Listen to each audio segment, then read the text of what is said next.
I've been a pastor for over 2 decades, and through all the sermons, baptisms, and hospital visits, I never thought I'd find myself here, in this tangled mess. You see, my marriage was supposed to be a beacon, a reflection of the love I preached about every Sunday. But as time went on, cracks began to form, and Vanessa, my wife, slowly drifted away. At first, it was subtle, changes in her mood, her temper. But as the years passed, the distance grew until we were two strangers sharing the same home. Vanessa wasn't always like this. When we met, she was vivacious, with a sharp wit that made her captivating in every conversation.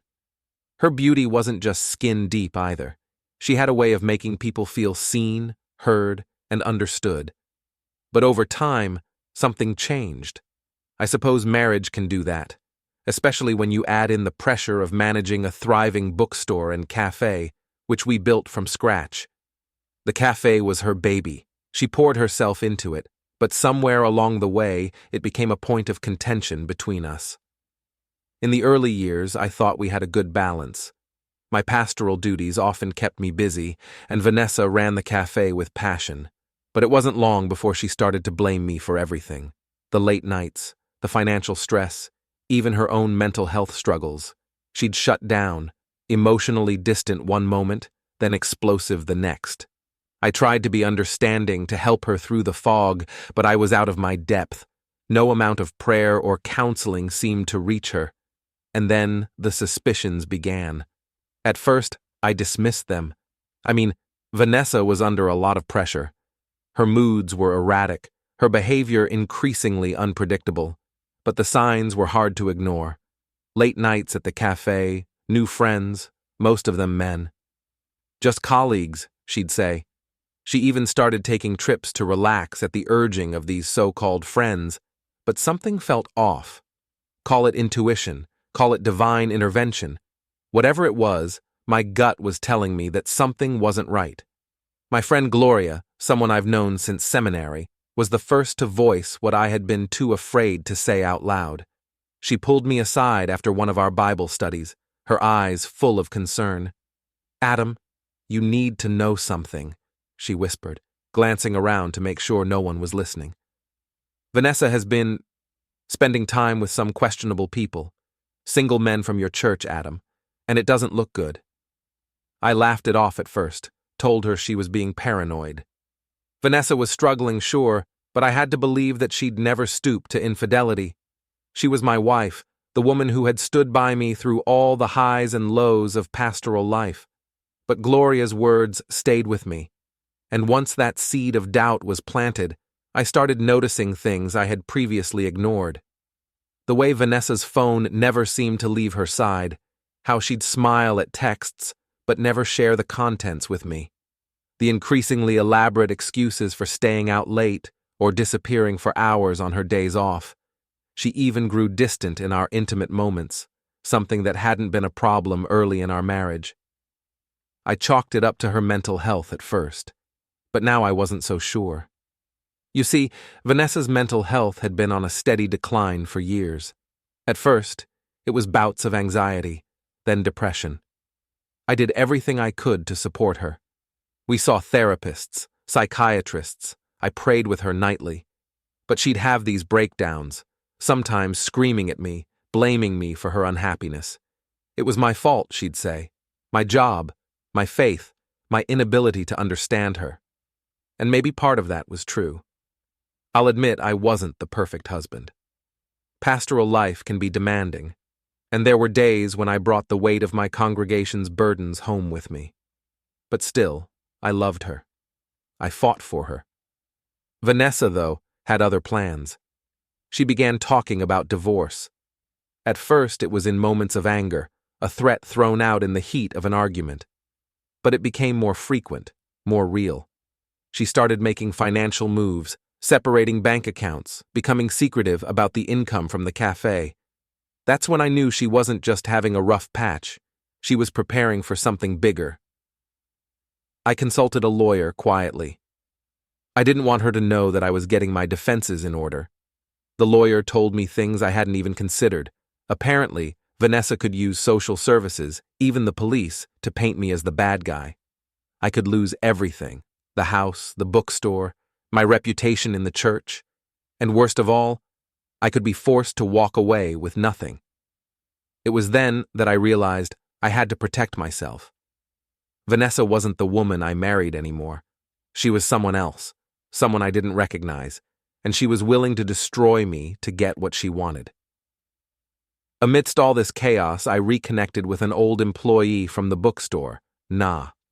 She was kind, gentle, and always had a calming presence.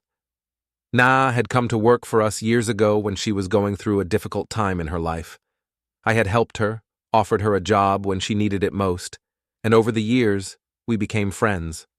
Now, as my world was unraveling, Na was a source of stability. She'd listen to my frustrations, offer me advice, and over time, we grew closer than I ever expected. But there was something about Vanessa's recent behavior that haunted me.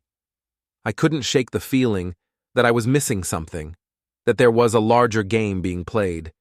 And then, one evening, while going over the financial records for the bookstore, I found it: a payment made to a man I didn't recognize. His name was Tony Landers, and whatever connection he had with Vanessa, it wasn't business-related. The discovery of Tony Landers' name sent a chill down my spine. That night, I barely slept. I kept staring at the bank statement, the payment Vanessa had made to him, trying to make sense of it. Maybe it was a mistake, or maybe he was just some contractor she'd hired for the cafe. But the more I thought about it, the more things didn't add up. Over the next few days, I started paying closer attention to Vanessa's movements. I never told her what I had found. It felt too dangerous, like tipping my hand too early in a high-stakes poker game. Instead, I played the role of the supportive husband, the one who was still desperate to save our crumbling marriage. I tried to ask her how she was feeling, if there was anything we could do to fix things, but she was more closed off than ever. Her responses were cold, clipped, like she was just going through the motions. In moments of silence, my mind kept returning to Tony. The name echoed in my head like a bad refrain, each time bringing with it a fresh wave of suspicion. Who was he? What was he to her? I knew I had to dig deeper, but I also knew that I couldn't do it alone. That's when I turned to Gloria again. Gloria had always been a loyal friend, and as a fellow member of the church, she knew how to keep things discreet. We met up at the cafe one afternoon when Vanessa was out running errands. As soon as I mentioned Tony Landers, Gloria's face darkened. She didn't recognize the name, but she could see the weight it carried. I showed her the bank statement, the payment, and told her about my suspicions. "I don't know, Adam," she said quietly, leaning in. "This doesn't look good, but whatever you do, don't confront her just yet. Let's figure out who this guy is first." I agreed. Rushing in blindly could backfire, especially with Vanessa becoming more volatile by the day. So we decided to do some digging. Gloria had a few contacts, people who knew people, so we started there. And in the meantime, I kept a low profile, pretended I was none the wiser, all while Vanessa continued her strange behavior. It wasn't long before Gloria came back with something. She had tracked down Tony Landers through some mutual acquaintances, and what she found wasn't good. Tony was no contractor, no casual business associate. He was trouble. Apparently, he had a reputation around town for shady dealings, gambling, extortion, the kind of stuff that could ruin people if they got too close. And Vanessa had not only gotten close, she was tangled up in whatever web he was spinning. When Gloria told me this, my heart sank. I knew our marriage was strained, but I hadn't imagined that Vanessa would fall in with someone like Tony. My mind raced, trying to piece together how far things had gone. Was he just another friend? Was she using him to orchestrate her plans for divorce? For sabotaging me? Or was it worse? The more I thought about it, the more the walls seemed to close in around me. Vanessa's odd behavior, her late nights, the sudden urge to divorce, it all made sense now. She wasn't just trying to leave me, she was setting the stage to destroy me, and Tony Landers was her key to doing it. I knew I needed to act fast. I couldn't wait for Vanessa to make her move, because when she did, I'd be the one left standing in the wreckage, so I called my lawyer again.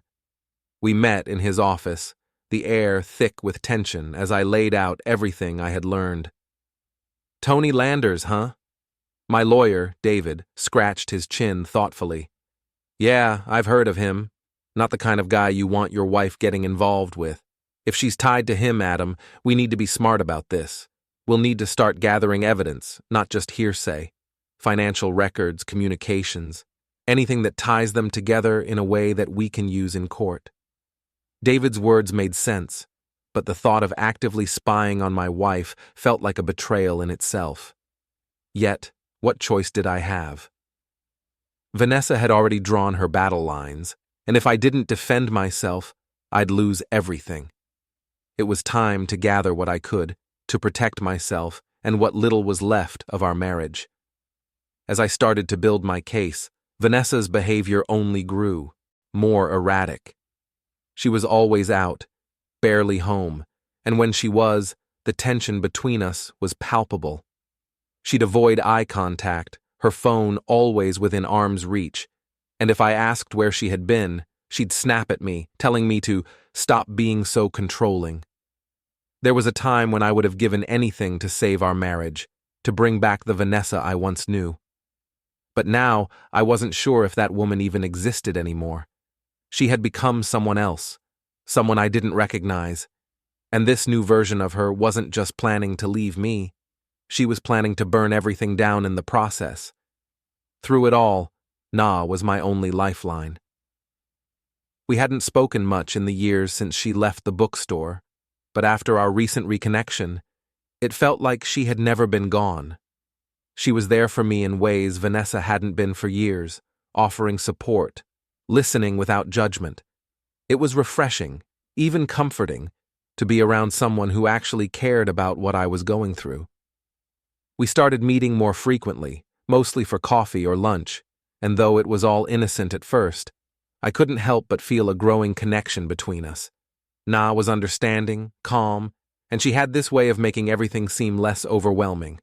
She had been through her own trials and tribulations, and maybe that's why we understood each other so well. One afternoon, after a particularly hard day of trying to piece together more about Vanessa and Tony, I found myself opening up to Na in a way I hadn't with anyone else.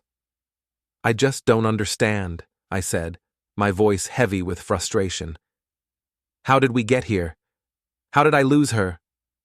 Na looked at me, her eyes full of empathy. "You didn't lose her, Adam. She lost herself. And that's not on you." Her words hit me hard. For so long, I had blamed myself for Vanessa's unhappiness, for the breakdown of our marriage. But hearing it from Na, it was like a weight lifted off my chest. Maybe she was right. Maybe this wasn't my fault after all. Still, the closer we got, the more complicated things became. There was an undeniable chemistry between us, and though nothing had happened yet, it was clear we were tiptoeing around something more. I couldn't deny the feelings growing inside me, but I also knew I was still married, no matter how broken that marriage had become. As the days passed, I continued to gather evidence. Vanessa seemed more distracted than ever, as if she was planning something big. And then, one evening, I overheard a phone call she didn't mean for me to hear. I was in the kitchen, the sound of running water masking my presence as she talked in the living room. Her voice was low, but I caught enough. "No, Tony. I don't think he suspects anything." "Yeah, we'll meet tomorrow. The cafe, like last time." The cafe. Of course. I stood there, frozen, the truth finally crashing down around me. She was meeting him. This wasn't just some casual fling or a business partner. This was something far more serious. And in that moment, I knew there was no turning back. I had to confront her. But not yet. Not until I had everything I needed. The next morning, I woke up with a singular focus. Find out exactly what Vanessa was doing with Tony Landers. After hearing that phone call, my suspicions had evolved into certainty, and I knew I couldn't afford to hesitate any longer. But before I could act, I had to get my head straight. I went through the motions of breakfast with Vanessa, who was unusually cheerful, something that only deepened my concern. It felt rehearsed, like she was putting on a performance just to keep me off her scent. She told me she had a busy day at the cafe, meetings with suppliers, and then maybe she'd grab a drink with some friends in the evening. I nodded, played along, but inside, I was boiling. Friends. Right. I knew who she was really meeting. As soon as she left, I started putting my plan into action. I had to be discreet. If Vanessa even suspected that I was onto her, she'd bolt, and any chance of catching her in the act would disappear. I called Gloria first, told her I needed backup, someone to keep an eye on the cafe from a distance just in case. I didn't want Vanessa to spot me too soon, and Gloria was more than happy to help.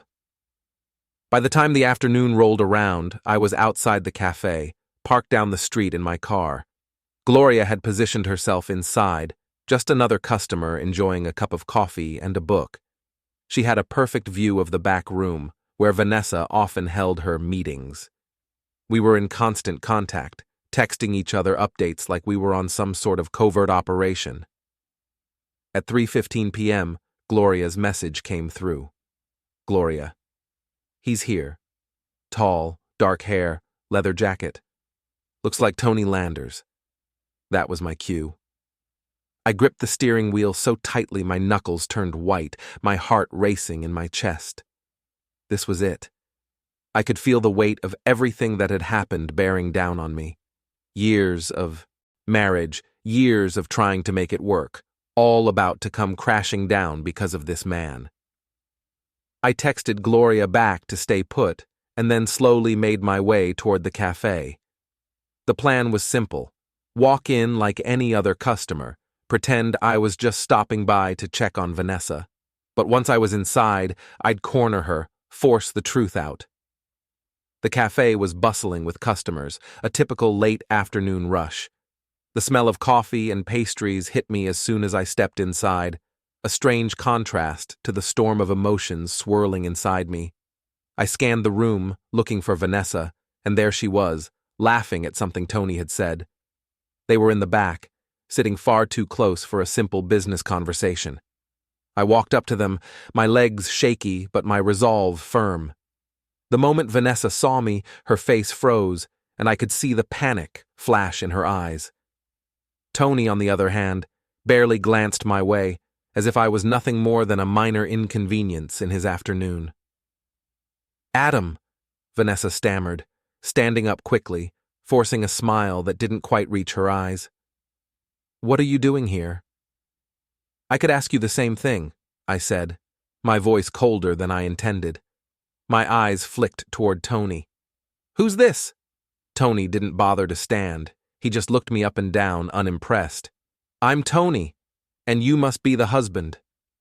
The audacity in his tone lit a fire in me, but I forced myself to stay calm.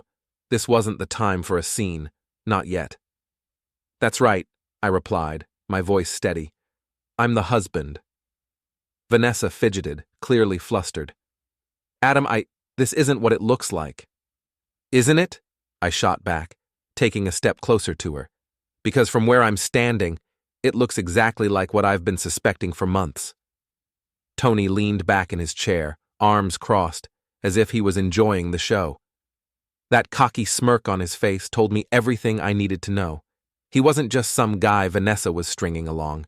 He had her wrapped around his finger, and the way he looked at her, I could tell he knew it.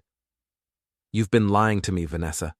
Every late-night excuse, every meeting with friends, I said, my voice rising with every word. Was it all with him? Vanessa didn't answer right away.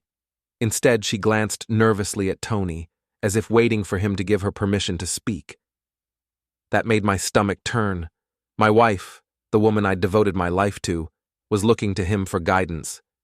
It was like I didn't even exist anymore. Adam, she started, her voice trembling. We've been having problems for a long time. I didn't know how to tell you. Tell me what, Vanessa? I snapped, my patience wearing thin. That you've been sneaking around behind my back? That you've been cheating on me with this lowlife? Watch it, Tony cut in, his voice dripping with menace. "You don't know anything about me." "Oh, I know plenty," I shot back, my anger boiling over. "I know your trouble, and I know you've got my wife tangled up in whatever scheme you're running." Tony stood up then, towering over me. He was a big guy, taller than me, with the kind of build that came from years of street fights or worse. He stared me down, that smug grin never leaving his face. "Careful, Pastor," he said, his voice low and dangerous. "You're out of your league here." The whole cafe seemed to freeze around us, customers suddenly aware of the tension. People glanced over, murmuring to each other. But I didn't care. Let them see. Let everyone see the man who had been systematically destroying my marriage from the inside out. Vanessa stepped between us, her hands raised, trying to de-escalate the situation. "Tony, please," she whispered. "This isn't the time." Tony didn't back down. He looked me dead in the eye, his expression unreadable. "You should listen to your wife. She's smarter than you think." I couldn't believe what I was hearing. This man, this stranger, was standing there as if he had the right to speak to me about my own wife like that. My fists clenched at my sides, every instinct telling me to take a swing, but I knew better. Violence wouldn't solve anything, and it wouldn't fix the fact that my marriage was already in ruins. I took a step back, trying to regain control. "Vanessa," I said, my voice quieter now, but full of disappointment. "How could you do this?" She didn't meet my eyes. "Adam, I didn't want it to happen this way." "Then how did you want it to happen?" I asked, my heart breaking with every word. "Were you just going to keep lying, keep sneaking around? Was I supposed to just sit back and watch as you threw away everything we built?" Her silence was answer enough. I stood there for what felt like an eternity, waiting for her to say something, anything that would explain why she had done this. But the longer the silence stretched, the more I realized that no explanation could ever be enough. Vanessa had made her choice. She had chosen him. Finally, I turned and walked out of the cafe. I didn't look back. The truth was out now, and there was no putting it back in the box. Whatever came next, I had to face it alone. The walk from the cafe to my car felt like it took hours. My legs were heavy, like they didn't want to carry me away from the scene I had just left behind. Inside, my chest felt hollow, a deep, gnawing ache settling where my heart used to be. The air outside was brisk, but I barely noticed the cold. My mind was consumed by the image of Vanessa and Tony, the way she had looked at him, the way he had stood there, smug and confident, as if he owned my wife. I sat in my car, hands gripping the steering wheel, trying to make sense of everything. I knew it was over now. Any hope I had of salvaging our marriage was gone. There was no fixing this, no coming back from what Vanessa had done. She hadn't just cheated on me, she had betrayed me on a level so deep I wasn't sure I could ever recover. Gloria's text popped up on my phone. Gloria. "Adam, are you okay?" I saw what happened. I didn't answer her right away. What could I say? Nothing was okay. I was sitting here, in the wreckage of my life, watching it burn down around me. I stared at my phone, at the text, but before I could reply, another message came through. This one was from Vanessa. "Vanessa, we need to talk." I almost threw my phone across the car in frustration. Talk? After everything that had just gone down, now she wanted to talk? She had the gall to act like this was something we could just discuss over coffee, like we hadn't already crossed every line possible. I needed space, time to think, to breathe. I shoved my phone into my pocket and started the engine. The cafe faded into the distance as I drove aimlessly through town, not really paying attention to where I was headed. My mind was spinning, replaying the confrontation over and over. Each time the rage flared back up, but underneath it, I could feel something else. Hurt. A deep, profound hurt that no amount of anger could mask. By the time I pulled into my driveway, The sun had begun to set, casting long shadows across the yard. I turned off the car and sat there for a moment, staring at the house, the place where Vanessa and I had built our lives together. It looked so normal, so deceptively peaceful, but inside, everything had changed. This house wasn't a home anymore. It was a prison, filled with memories of a life that no longer existed. I took a deep breath and stepped out of the car. The cool air hit my face, clearing my head a little, but the heaviness in my chest remained. I wasn't sure how I was going to face Vanessa, or even if I could. As soon as I stepped inside, the weight of what had happened hit me all over again. The house felt eerily quiet, like it was holding its breath, waiting for the next explosion. I wandered into the living room, where pictures of Vanessa and I still hung on the walls, smiling, happy, oblivious to the disaster that was waiting just around the corner. I was still standing there, staring at one of our wedding photos, when I heard the front door open. Vanessa had come home. She walked in, her eyes red and puffy, like she had been crying. Good. At least she had the decency to feel some guilt. But when she saw me, her expression shifted, guilt quickly replaced by something colder, more calculated. She wasn't here to apologize. She was here to save face. "Adam," she began, her voice soft, but I could hear the tension underneath. "We need to talk." I turned to face her, arms crossed over my chest. "You've already said that."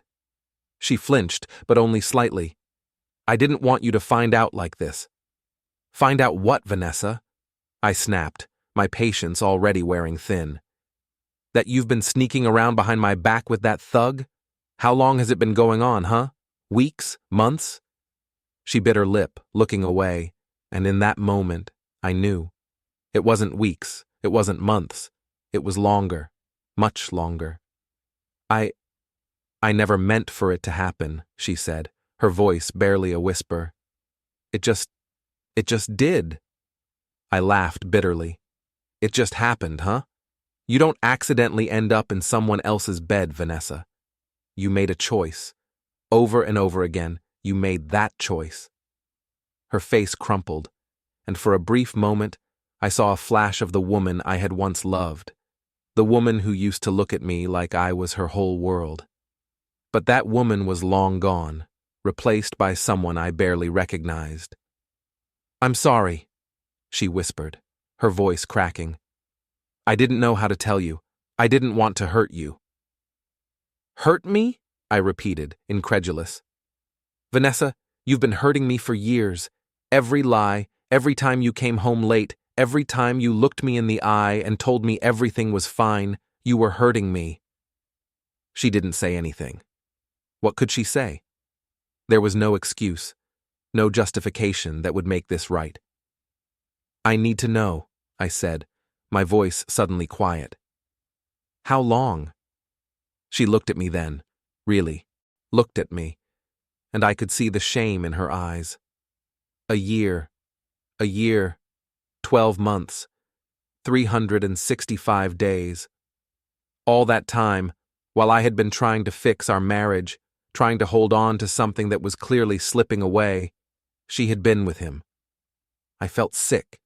The room seemed to spin, the walls closing in on me. "You've been lying to me for a year?" Tears filled her eyes again, and this time they spilled over, running down her cheeks. "I'm so sorry, Adam. I didn't know what else to do. I've been so unhappy, and Tony, he understood me." "Understood you?" I snapped, my voice rising again. "He's a criminal, Vanessa. He's using you, can't you see that?" She shook her head, still crying. "You don't know him like I do. He's not perfect, but neither am I." I couldn't believe what I was hearing. She was defending him even now, after everything. After I had caught them together, after I had confronted her about the lies, she was still trying to justify it. "You're unbelievable," I said, shaking my head in disbelief. "You threw away our marriage for this? For some con man who's going to chew you up and spit you out as soon as he's done with you?" Vanessa didn't answer. She just stood there, crying, her face crumpled in misery. But I didn't feel sorry for her. I couldn't. Not anymore.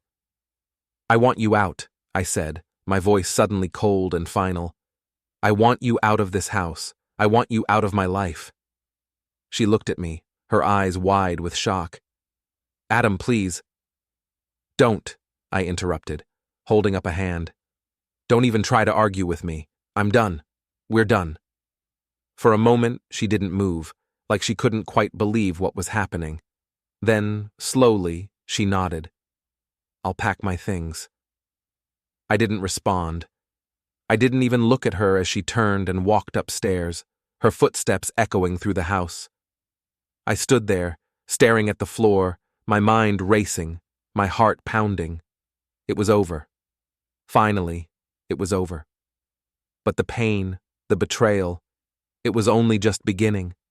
The house was suffocating. Even after Vanessa packed her things and left, it felt like her presence clung to every room, every object. The air was thick with the remnants of our shattered life, the silence almost unbearable. I sat in the living room, staring at the blank TV screen, my mind replaying the events of the past few hours like a broken record. A year. She had been with him for a year. That number kept spinning in my head, dragging me deeper into a pit of despair and anger. All the lies, the manipulation, the way she had slowly, methodically driven a wedge between us while playing the role of a struggling wife. It was all a farce. Vanessa hadn't just destroyed our marriage. She had obliterated the man I used to be. I should have felt relief that she was gone, but instead, I felt empty. At some point, I must have fallen asleep on the couch because I woke to the sound of my phone buzzing. The light from the screen illuminated the dark room, and I reached for it, groggy and disoriented. It was a message from Na. "Na. Hey, I heard what happened. Are you okay?" I stared at the screen, not sure how to respond. Was I okay? Number not even close. But Na had been a rock for me these past few months, always there when I needed someone to talk to, and right now, she was the only person I wanted to talk to. Me. "Can you come over?" Her reply came almost immediately. "Nah, on my way." I didn't know what I was expecting when I sent that text. I just knew that being alone in that house, with its ghosts and shattered dreams, wasn't something I could handle right now. Na arrived half an hour later. She knocked softly before letting herself in, as if she sensed that I wasn't up for formalities. When she stepped into the living room, her eyes were filled with concern, her presence like a balm on my frayed nerves. "Adam," she said softly, taking a seat next to me on the couch. "I'm so sorry." I didn't have the words to respond, so I just nodded, trying to swallow the lump in my throat. She didn't push me to talk, didn't bombard me with questions or platitudes. Instead, she just sat there with me in the silence, her presence enough to ease the crushing weight I felt on my chest. "I can't believe it's over," I finally said, my voice hoarse. Na turned to me, her eyes soft but serious. "It had to end, Adam. You know that, right? What she did. You couldn't keep living like that." "I know," I whispered, "but it still hurts." She placed a hand on my arm, a simple gesture, but it felt like a lifeline. "Of course it does. She betrayed you, but you don't have to go through this alone." Her touch lingered a little longer than necessary, and I felt something stir inside me, something that had been buried beneath all the pain and anger. Na had always been more than just a friend, more than just a former employee who I had once helped through a rough patch. There was something deeper between us, something that had been quietly growing ever since we reconnected. I turned to look at her, really look at her. The way her eyes held mine, the warmth in her gaze, the way she seemed to understand everything I was feeling without me having to say a word. "Thank you," I said quietly, "for being here." "Always," she replied, her voice soft. "You've been there for me, Adam. Now it's my turn." The next moment happened almost without thinking. Maybe it was the raw vulnerability I felt, or maybe it was the connection we had been dancing around for weeks. But suddenly I found myself leaning in, my lips brushing against hers. It was a tentative kiss, soft and hesitant, but full of unspoken emotions. Na didn't pull away. In fact, she responded, her hand slipping to the back of my neck, pulling me closer. The kiss deepened, and for the first time in what felt like forever, the pain inside me dulled, replaced by something warmer, something that felt like hope. When we finally broke apart, we just sat there, breathing in the silence, the weight of the moment hanging between us. "I didn't expect that," Na whispered, a small smile tugging at her lips. "Me neither," I admitted. "But it feels right." She nodded, her eyes searching mine. "You don't have to do this alone, Adam. I'm here for you, whatever happens next." Her words, her presence, it was like a lifeline I didn't know I needed. For the first time since Vanessa's betrayal came to light, I didn't feel completely lost. Na wasn't just someone to lean on, she was something more, something I hadn't allowed myself to acknowledge until now. We spent the rest of the evening talking about everything: Vanessa, Tony, the cafe, and what came next. Na listened, offering advice where she could, but mostly, she just let me talk. She didn't try to solve my problems or tell me how I should feel. She just was, there, present, and understanding in a way that no one else could be right now. By the time Na left, I felt lighter, as if the storm that had been raging inside me had finally started to calm. It wasn't over, not by a long shot, but for the first time in months, I felt like I could breathe again. As I watched her drive away, I realized something. Vanessa may have destroyed our marriage, but that didn't mean I was destroyed. I wasn't done. There was still life to be lived, still hope to be found. And maybe, just maybe, there was something worth fighting for with Na. The days that followed were a blur of legal paperwork and difficult conversations. Vanessa had left the house, but the divorce process had only just begun. My lawyer, David, had advised me to move quickly, to protect my assets before Vanessa and Tony could do more damage. We went over the financials, ensuring that the cafe and bookstore were secure and that Vanessa wouldn't be able to use them against me in the coming battle. I was expecting her to fight back, to try to take everything, but surprisingly, she didn't. Maybe it was guilt, or maybe Tony had finally convinced her to cut her losses, but either way, Vanessa agreed to a clean split. No drawn-out court battles, no vicious custody fights. Just an end. The day we signed the papers, I saw her for the first time since that confrontation at the cafe. She looked different, tired, worn out. There was no fight left in her, no fire in her eyes. Tony wasn't with her, and I wondered briefly if he had already moved on to his next target. She didn't say much, just signed the papers and left. No goodbyes, no closure. Just silence. And maybe that was for the best. There was nothing left to say. With the divorce finalized, I felt a strange sense of peace. It wasn't happiness, not yet, but it was something close to relief. I had survived the worst of it. Vanessa was gone, and though the scars of her betrayal would take time to heal, I knew I would be okay. And through it all, Na was there.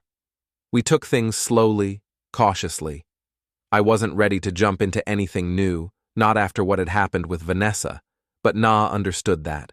She was patient, kind, and always there when I needed her. Our friendship deepened, and over time, it grew into something more. Something real. Something that felt good, honest, and right. As the months passed, we built something together, a life free from the shadows of my broken marriage. I sold the house, too many memories lingering in its walls, and Na and I bought a small piece of land on the outskirts of town, where we planned to build something new, something that was ours. And for the first time in a long time, I felt like I was finally free. Free from Vanessa, free from the lies, free from the weight of the past. It wasn't easy, and it wasn't fast, but with Na by my side, I was ready to start over. And this time, I wasn't looking back. The house was gone. The memories were sold along with the bricks and the furniture. It felt like closing the final chapter of a book I no longer wanted to read. The day I signed the papers. For the sale, I stood outside for a moment, looking at the place that had once been my home with Vanessa. It was a strange feeling, watching someone else take possession of it, knowing they would create new memories, new stories within those walls. For me, that house had been full of love, betrayal, and heartache. Now, it was someone else's blank slate. The land Na and I bought was everything I could have hoped for. A quiet, peaceful spot at the edge of town, surrounded by trees and open fields. It was a place where we could rebuild, where I could finally lay the past to rest and focus on what was ahead. We hadn't started construction yet, but we spent plenty of time out there, walking the property, imagining what our new life would look like. It was different with Na. From the very beginning, she had been a steady presence, always offering support without judgment. As we grew closer, I found myself opening up to her in ways I never had with Vanessa.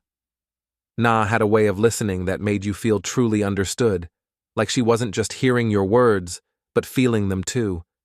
It was something I hadn't realized I needed until it was there. One late afternoon, we were sitting on a blanket, overlooking the stretch of land where our house would eventually be built.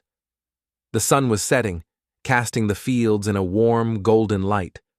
Na leaned back on her elbows, her face turned toward the horizon, a soft smile playing on her lips. "You really like it here, don't you?" I asked, watching her. She turned to me, her eyes sparkling in the fading light. "I do. It feels peaceful, like we can leave everything behind and start fresh." I nodded, feeling the same way. This land was more than just a piece of property. It was a promise of something new, something better than what had come before. We sat there in comfortable silence for a while, the breeze rustling the trees around us. It was moments like this that reminded me of how far I'd come. Just a few months ago, I had been drowning in the wreckage of my marriage, unsure if I'd ever find a way out. But now, sitting here with Na, I felt a sense of calm, of healing. The wounds Vanessa had left behind were still there, but they were fading, slowly being replaced by something stronger. "Do you ever think about her?" Na asked suddenly, breaking the quiet. I didn't need to ask who she meant.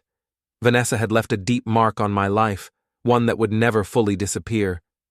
But the bitterness I had felt in the beginning had started to ebb away.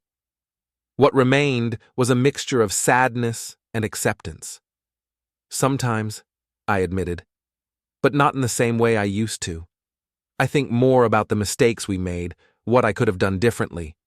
But I don't hold on to the anger anymore. It's not worth it."